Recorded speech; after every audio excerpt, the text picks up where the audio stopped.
Video start करने से पहले ही मैं आपको बता दूं कि ये कोई धार्मिक वीडियो नहीं है, ना ही किसी पर्टिकुलर धर्म को या कम्युनिटी को टारगेट करती है। अगर आप एक इंसान हो तो ये 5 चीज़ें आपके लिए जाननी बहुत ज़्यादा ज़रूरी है, क्योंकि आपकी लाइफ बदल सकती है और आपकी लाइफ में सक्सेस भी ला सकती है। तो अभी क्वारंटीन के दिनों में मैंने अपने घर वालों के साथ रामायण देखी। तो ऑल्दो हमें बचपन से स्टोरी पता होती है, लेकिन फिर भी जब लाइव उनके साथ बैठ के देखी और उन्होंने चीज़ें समझाई तो समझ आया कि हाँ यार, ये तो आम जिंदगी की बातें हैं, लेकिन हम लोग कभी इस पर गौर नहीं करते हैं।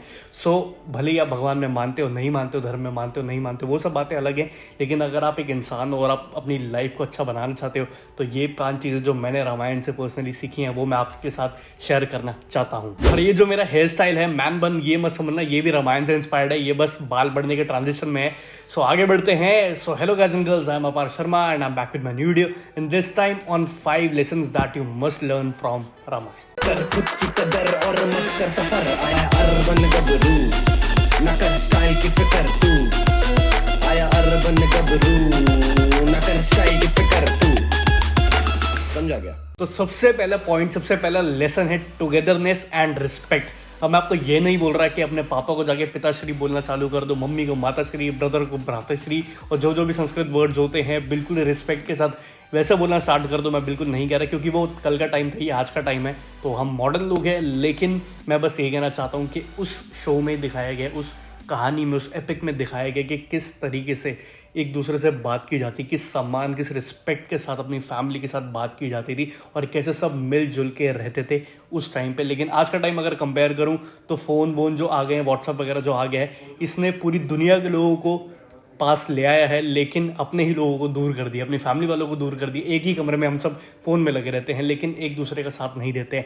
तो जो अभी क्वारंटीन का टाइम है, ये बिल्कुल बेस्ट टाइम है अपना वो बॉन्ड, अगर आपको लगता है कि फैमिली से थोड़ा सा आप दूर हो गए हो, आपकी वो जो फ्रेंडशिप थी आपकी मम्मी के साथ, आपकी बहन या भाई के साथ, वो अगर दूर हो गई तो बिल्कुल सही टाइम है उसको वापस लाने के लिए, उनको वापस से बेस्ट फ्रेंड बनाने के लिए, अपने सीक्रेट्स, अपनी बातें उनसे शेयर करने के लिए, साथ में बैठ के खाने के लिए, शोज़ देखने के लिए, कुछ भी करने के लिए ये बेस्ट टाइम है। तो बेसिकली हमारी फैमिली के टुवर्ड्स, हमारे पेरेंट्स, हमारे बड़ों की तरफ हमारी एक सेंस ऑफ रिस्पेक्ट होनी चाहिए, और जो उन्होंने ज़िंदगी में इतना कुछ हमारे लिए करा है, आगे चल के हमें भी उनके लिए करना है। तो बस ये माइंडसेट हमारा होना चाहिए कि जो हमारे लिए हमारी फैमिली है वो उसकी जगह और कोई नहीं ले सकता, और वही ग्रैटिट्यूड हमें उनको देना चाहिए। क्योंकि एट टाइम्स हम उनसे ऊँची आवाज़ में बात करते, बदतमीजी करते, मैं भी कर देता हूँ कई बारी, लेकिन हमें ये नहीं भूलना चाहिए कि वो बस उस हीट ऑफ द मोमेंट में हम कर जाते हैं, लेकिन जो हमारा प्यार है, जो हमारी रिस्पेक्ट है, वो हमेशा वहीं रहनी चाहिए। सेकंड मोस्ट इंपॉर्टेंट चीज़ जो मुझे लगता है कि उस टाइम पे ठीक थी, लेकिन आज के टाइम पे हमें वो समझने की बहुत बहुत बहुत ज़रूरत है मेरे भाई, और वो चीज़ है इक्वलिटी।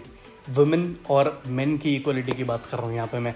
तो उस टाइम पे दिखाया गया कि इतने पुराने ज़माने के लोग हैं, लेकिन तब भी जहाँ एक आदमी का से होता था, वहाँ पे एक वुमेन का भी से होता था। अगर कोई महाराज था तो कोई महारानी भी थी, और इक्वली उनको ट्रीट किया जाता था, इक्वालिटी के साथ उनको देखा जाता था, कोई भेदभाव नहीं किया जाता था। और जहाँ पे भी भेदभाव हुआ, जहाँ पे भी बुरी नज़र से औरत को देखा, उसके बाद क्या हशर हुआ, क्या एंड हुआ, वो आप सभी लोग जानते हैं। तो हम लोग भले ही उस टाइम से बहुत ज़्यादा एडवांस्ड हो गए हैं, हम बहुत ज़्यादा मॉडर्न हो गए हैं, लेकिन जो हमारी सोच है ना, वो एक्सपैंड होने के बजाय कॉन्ट्रैक्ट हो गई है, वो दब गई है।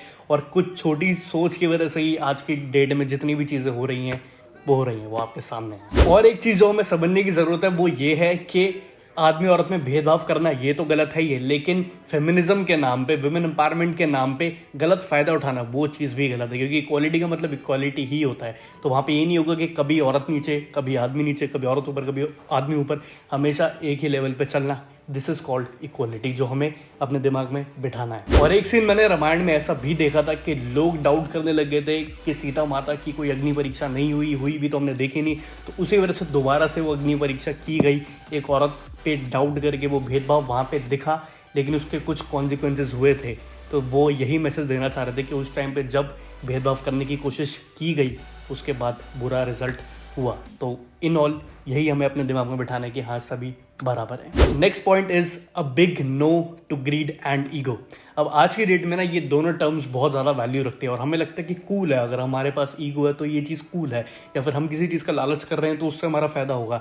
लेकिन होता क्या है एक्चुअली में, हमें पता होता है कुछ भी लालच या फिर कुछ ऐसी चीज़ करने से पहले हमारे अंदर डाउट्स आते हैं, हमें अंदर से वार्निंग भी आती है, और हमें ये भी पता होता है कि हम फंस सकते हैं, लेकिन फिर भी हम उस काम के लिए चले जाते हैं। अब अगर रावण की ही बात करें रामायण में से, तो उसके पास इतना कुछ था भाई, इतना पैसा था, सब कुछ था उसके पास, क्या नहीं था, लेकिन ईगो और लालच उसका क्या एंड करके चलेगी हम सब जानते हैं। उसको इतने लोगों ने समझाया, उसने इतना कुछ देखा, इतना कुछ एक्सपीरियंस करा, लेकिन नहीं, जिद पे अड़ा रहा।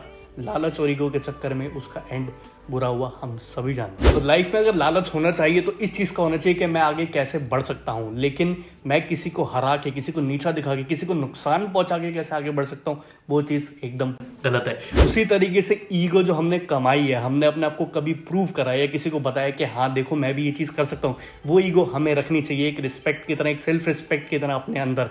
लेकिन उस चीज़ का घमंड करना है कि देखो भाई ये चीज़ तो मैं ही कर सकता हूँ, वो चीज़ बिल्कुल गलत है। और दूसरों को अपने से नीचे समझना, अपने आप को सबसे महान समझना, ऐसी ईगो की हमें ज़रूरत नहीं है। लेसन नंबर 4 आता है कि सक्सेस हमेशा कंफर्ट जोन से बाहर निकल के ही आती है।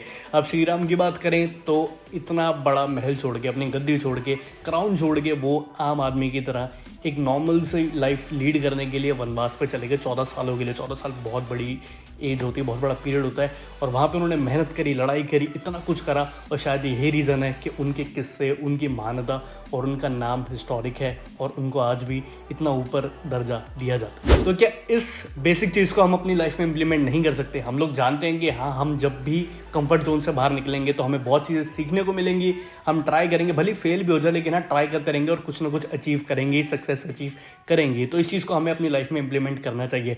घर बैठ के हम बहुत चीज़ों में एक्सेल कर सकते हैं, आई नो, लेकिन जब तक हम बाहर नहीं निकलेंगे ना, असली दुनिया नहीं देखेंगे, असली कॉम्पिटिशन नहीं देखेंगे, हम कुछ नहीं कर सकते हैं।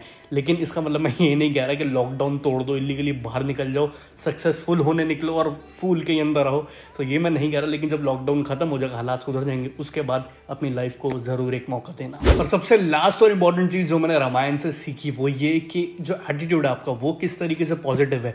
अब रामायण में ये दिखाया गया कि गाँव का एक छोटा सा मिस्त्री हो या फिर एक आम आदमी हो या फिर कोई राजा भी हो, उनका एटीट्यूड कितना पॉजिटिव रहता है कि हाँ मैं ये काम कर लूँगा, हाँ मैं जीत जाऊँगा, हाँ मैं आपका नाम रोशन करूँगा। और हमने ओवर कॉन्फिडेंस भी इसमें बहुत सारा देखा है कि हाँ वो राम भगवान हुआ तो क्या हुआ, मैं उसका सर काट के आपके कदमों में डाल दूंगा।